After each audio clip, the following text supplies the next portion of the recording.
Hi, my name is Ali Davis. I'm a co-founder of an online football venture, and these are my colleagues for the next couple of days. That's my background. I've been working in this venture for about 8 months or so, and we need to push out and do great things in the football market online. Can you guys tell us about yourselves, please? We're both PhD students. One's almost finished and getting there slowly. We're working on something called the eye-visor, which is the idea is to try and bring functional eye testing, such as when you've been to the optometrist, you've had a visual field test where you stare at central flowing lights flash around, and various other tests which may be controlled or uncontrolled, such as Nishihara colour test, where they just have the colour bits of paper basically. And what we're wanting to do is have it in a controlled environment where everything, everything's tested correctly, you've calibrated everything correctly, but you can also bring multiple machines that cost thousands of pounds together into one device to save space and also save money. So that's the whole idea of this device, is to try and bring everything into one device. Okay, well, so in regards to the device itself, is it the differences between the normal functionality, is it just saving cost on machinery or?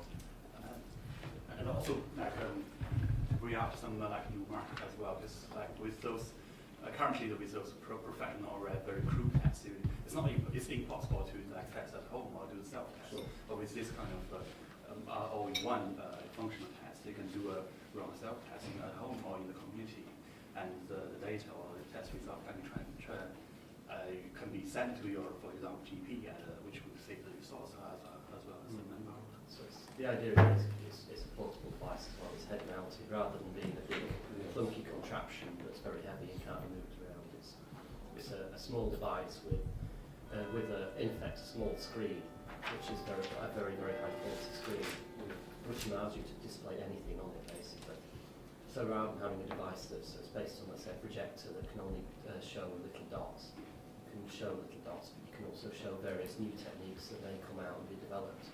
So you could use it as a research tool as well to develop new tests and bring them out. And maybe different optometrists could have different tools available to them that they can only have. That sort of idea. So who's this device for? You said that you can have it at home as well. Exactly. When you say at home, do you mean like opticians will take it on, or will we have it at home as just consumers? Because I wouldn't see the need for me to have an eye test machine at home. The initial idea is to base it on optometrists. The problem with optometrists is they've got lots of equipment that's very large and bulky, and they've got very little space, especially in London. So if they can have one device that does everything, they may be able to test 3 people in small booths rather than having 3 booths with different bits of equipment. And you may be able to provide a better service as well, because you can look at, let's say, the results and then do another test to clarify those results, rather than running one result and then saying, right, you have to come back in a week's time just to double check. So it should speed things up in that way. But then the secondary idea is that you would be able to have at-home testing where maybe a technician or a nurse or an optometrist maybe, but it's less likely, where they go to an elderly care home, or they go to someone who can't have at-home can't go to the optometrist easily, or maybe even testing like a supermarket environment or something like that, where because the idea is you don't need a controlled environment, it's on your head, so it's controlling the environment, so you don't have to worry about the lights being turned off and things like that. So you would be able to do testing outside of an optometrist as well. So this can work with the private industry as well, the private sector as well. Yeah. And for instance, you may have a wealthy person who has glaucoma or other eye diseases, and they could have at-home testing conducted as well, so they could actually have a machine themselves and constantly monitor their disease. Exactly, so they know when to go to the hospital straight away rather than being tested 6 months later. It looks like something's changed, but we've got another 6 months. After a year, there's actually been some change in the quality of their vision. Instead, they know within a week, let's say, if they did it every day, that there's something changing, they should go to the doctors. Okay, sure. So I have a younger sister, and she went last year to go get eyes tested, and they gave her glasses. It was free. Right. Clearly, you guys are going to be selling this product to opticians, per se. At the beginning, Is that where the cost is only? Is there a cost for the consumer or just for You may be able to pass the cost down, so an optometrist may be able to pass the cost down to the consumer by saying we can do additional tests. There's something wrong here, you've had your free NHS test which says you can have X, but we can provide you with this additional test for an extra £10 or £20, and it could pass on in that way down to the consumer, so the optometrist makes more money out of certain tests, if that's what you're getting at. Okay, so to make sure everybody gets a chance to... Yeah. Remember the list that Paul gave you just before we finished? There's a quite a long list of issues that you might want to consider. May I? I got a bit lost. These equipment measures what? The cornea, the retina, what does it measure? It tests what we call the functional side of ophthalmology optometry testing, which is... If you are short-sighted, long-sighted? No, it's not that. It actually measures like how sensitive your eyes. It's basically your perception of how good your vision is, I suppose you could say.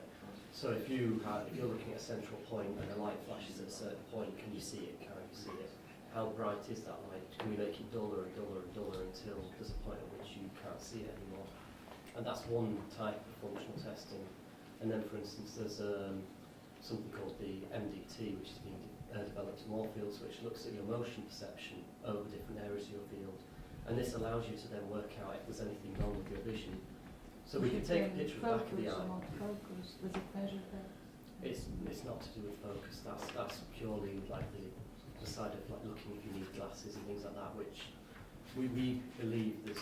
If you start taking that away from the optometrist, then they're going to resent the machine very much, because that's where they make money. They don't make their money from detecting disease. They make their money from selling glasses. Yes. And as soon as you start making a machine that can detect what's wrong with what glasses they need, then you're instantly taking away where they make money, basically.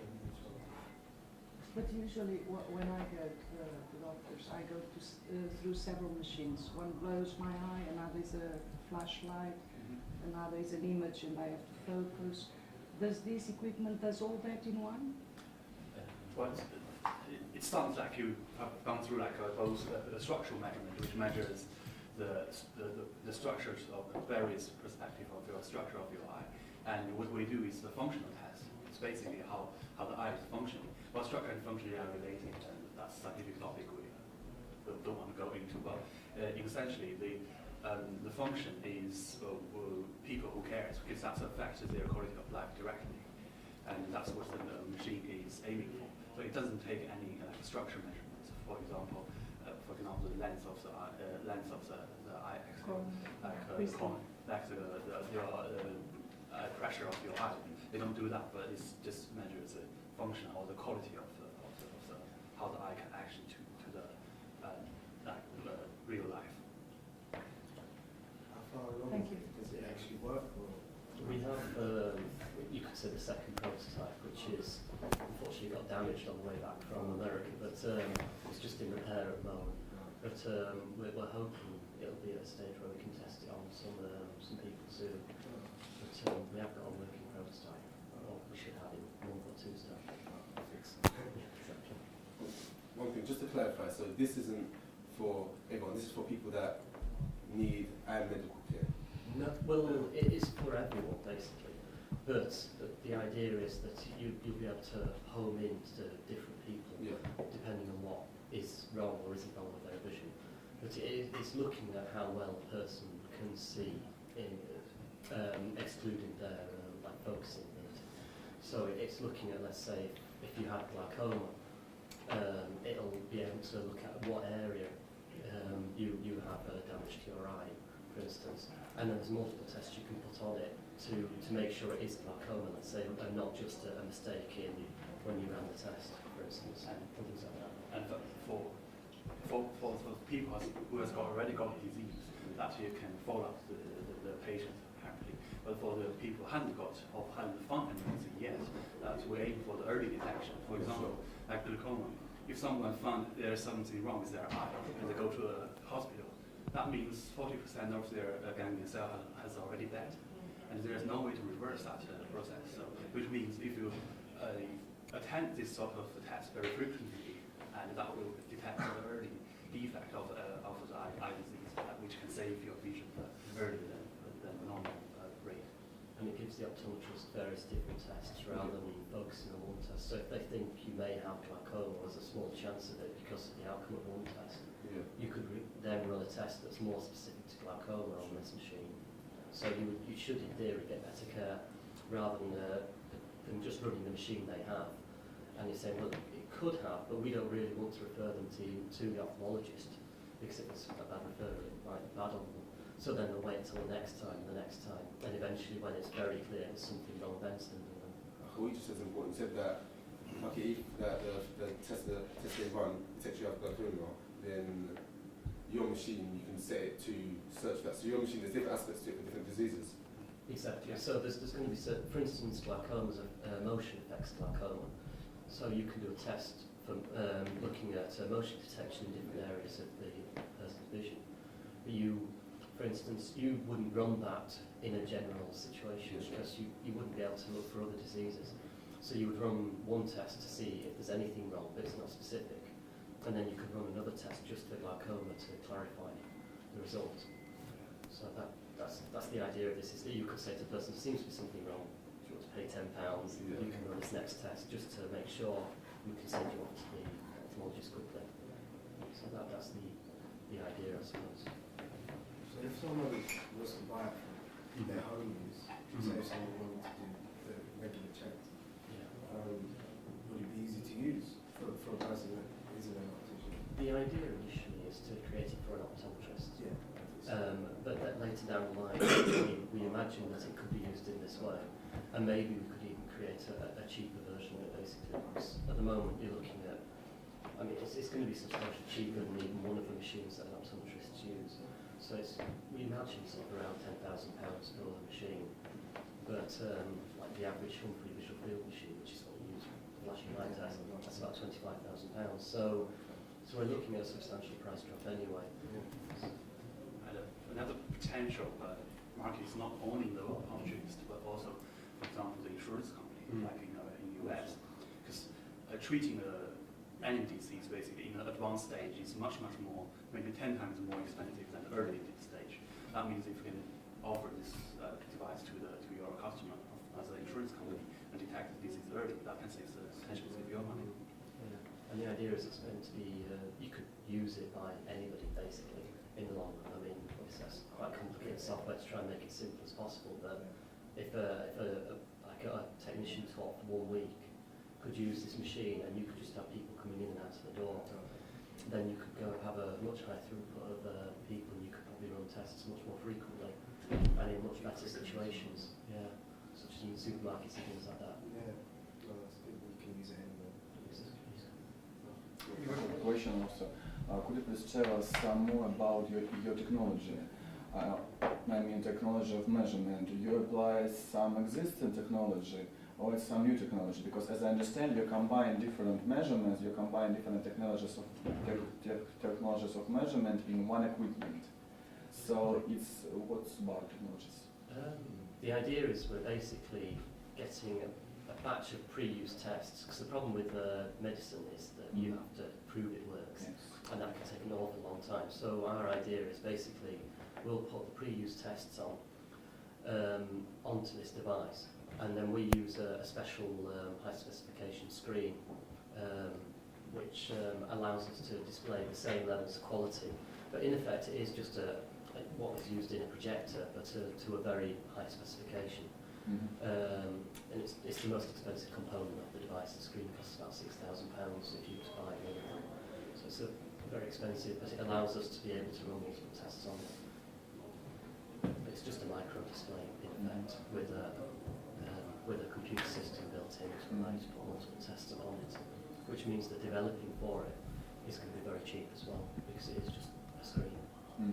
That's good for example, if it goes to the stage of FDA approval. If you have a new technique, that will take you probably another 5 years to prove. But with this, you don't have that problem.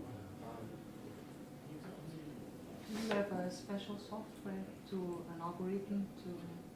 That's the next stage. We have certain pieces of software that's separate to it. So for instance, we have the MDT, which was developed in Moorfields. We have that piece of software we can run separately. We can recreate other tests as well. just to try the system out, but we would have to get a professional company really to develop the software. So the last thing you want is mistakes in that sort of side of things.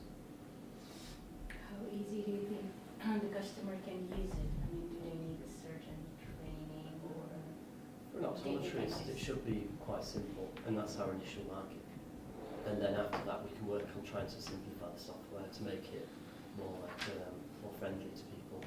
But I mean, the last thing an optometrist would want really is a friendly piece of software, because they like to have the flexibility to be able to control things. Exactly. Whilst if you're making it for at-home use, for instance, you want to make it 3 buttons and off you go sort of thing.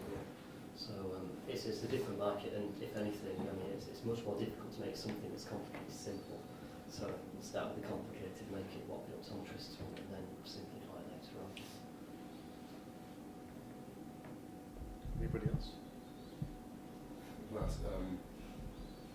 How would you define this in a metaphor? How would you put it? In the acting industry. Is there one? It doesn't have to be one. So would you say the benefits are that it's a compact device that can have several functions at a low cost? Is that the essence of it? That's the idea. It basically performs all the tests as well as the previous systems, but in a small package. Yeah. For better quality as well. Yeah, potentially better quality and better service basically for people, because you can run the same test on the person. If something's wrong, you can say, do you want to have this next test run on you to check things are okay?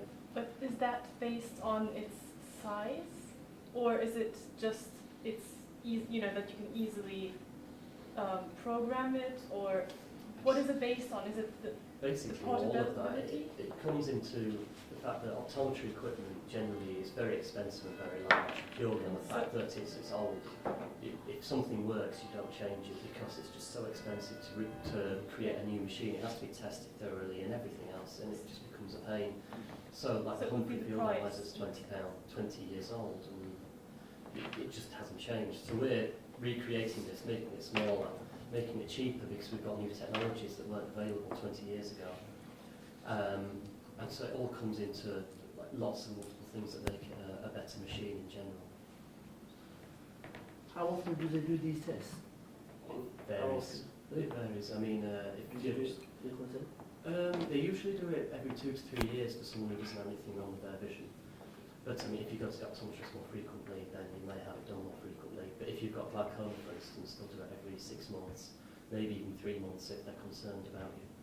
So it just depends on, and also like the likelihood of you getting a certain disease as well. So if you have a family history of glaucoma, then you're more likely to be brought in more frequently. If you're worried about it. Exactly, yeah.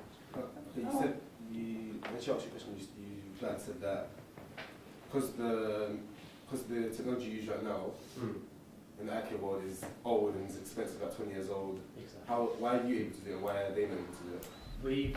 It's just basically, I mean, were projectors around 20 years ago? The gist of it is it's based on projecting light into the eye, and we're using a special selection of lenses to allow us to project straight into the eye. 20 years ago, you didn't really have computer-controlled projectors, and certainly not to a resolution that you would be able to do this sort of test. So the way they worked on these new machines was they had a projector with a set of, it's like a disc, and it's got different sizes and a light bulb, and that's basically what it is, and it points the light at a certain location with a certain size and luminance, and it just flashes it at that point. And that's literally how this Humphrey Field analyzer works. Whilst what we're doing is going the opposite way, and we're saying we're going to have the screen, you look at the screen, and then we flash something on the screen. So that allows us much more flexibility because we've got this computer screen, but it wasn't available even 2 years ago. This sort of technology wasn't around. It's quite recent. You said it was expensive. It's a very expensive screen, but when you step onto mass production, Those machines do quite good and cheap actually. well, yeah, even the prototype's probably cheaper than the Humphrey Field analyzer alone. So. Any other questions? I've got a few, but me. You said early on that you decided not to add focus onto this because you were worried about the optometrists, right? And I understood that now, but if we just take the idea of this commercial and stuff like that, from a scientific or research point of view, could you include focus in this? Yes. You could. It's So the just decision's like- been done just on a commercial basis. It wasn't even a commercial side, it was literally how much funding do we have, what should we put our money into? And we Okay. decided that with our expertise, you might notice, is glaucoma. Right. And one of our main tests we use, especially in my field, is the visual field test.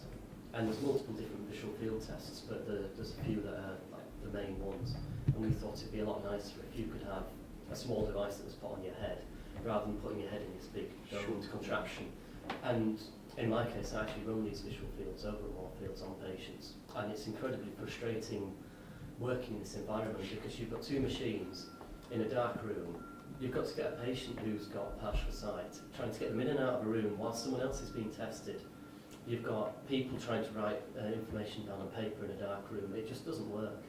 So if you could have the lights on whilst testing someone and be able to do it just as well, it would be an ideal situation. And that's really where it came about, was just like frustration.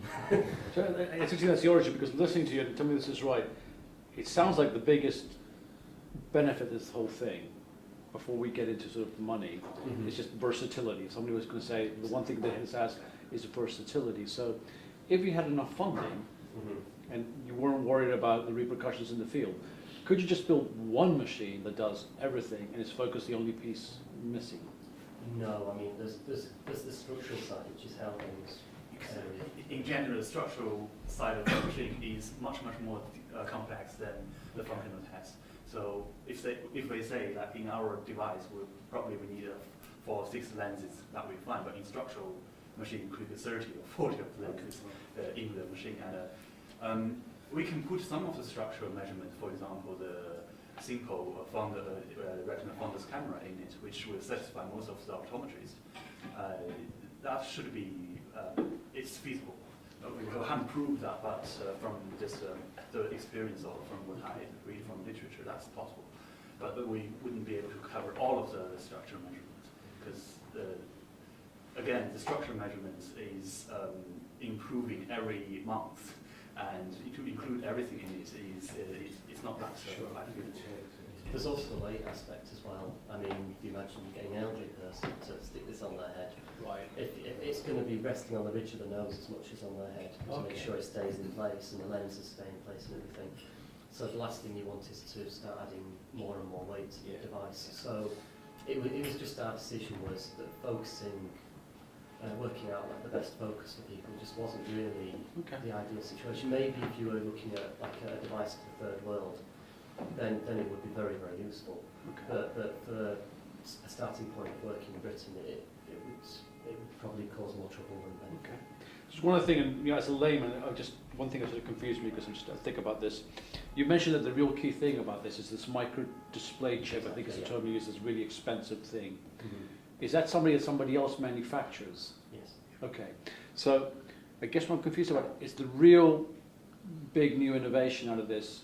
The idea of, we can use this micro display chip for a lot of things, or is it what you were talking about, the lenses and switching the screen around, which I couldn't quite repeat, but I mean, I'm trying to figure out what is, the innovative nub. I mean, the fact that we're using the screen is part of it, but the main part is the fact that we've got an arrangement of lenses that allows us to give a wide field of view. Right. So there's no point, like glaucoma, for instance, that manifests in the peripheral vision. It doesn't start with the central areas. So we need a wide field of view to actually test for disease in those areas. And if you're using a virtual reality headset, for instance, you don't tend to have a wide field of view because it's pointless, really. So do you know if that's patentable, or can anybody else just go, I'll buy an expensive chip and arrange it? So that is patentable, great, thanks. And just one last question, if I may. You said the machine got damaged. Yes. How did that happen? We sent it by DHL to Texas, and when the customs rejected it, it got sent back, and they dropped it. Okay. Is that, I'm just trying to figure out, in its current form, is it actually fairly fragile, and is that likely to happen a lot, or is it fairly It's robust? supposed to be sturdy, but I mean, it is a prototype. Yeah. I think we have to accept that. The build is all in like a metal piece. I think it's just it's like an alignment of a mirror. It's being destroyed basically by the drop. So it looked like some glue separated from the mirror, but problem is it is a prototype. The thing about a prototype is it has to allow flexibility. When you're making the real device, you wouldn't have a mirror that moves. You would have it built into the frame more than likely. And there'd be various other things as well. You wouldn't make it in the same way that we've made it now, because we need that flexibility. There may be the fact that the people company that are making it for us need to like move something slightly. They have to align it as well using the laser jig and things. And, Okay. you know, you need that flexibility. All right, thank you. So that ends us asking you questions. How did that feel?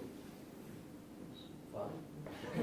I think pretty good questions. I mean, this covers the like market, covers the potential market, as well as what is the attraction to the people or to the potential customers. But because we are not an expert in business, Sure. it sounds like think about the essential things that is important for the market or business side. So do you think they have, you know, of course, years of studying and stuff like that, but for this initial sort of thing, do you think they have a reasonable idea of what your project is and its potential and things like that?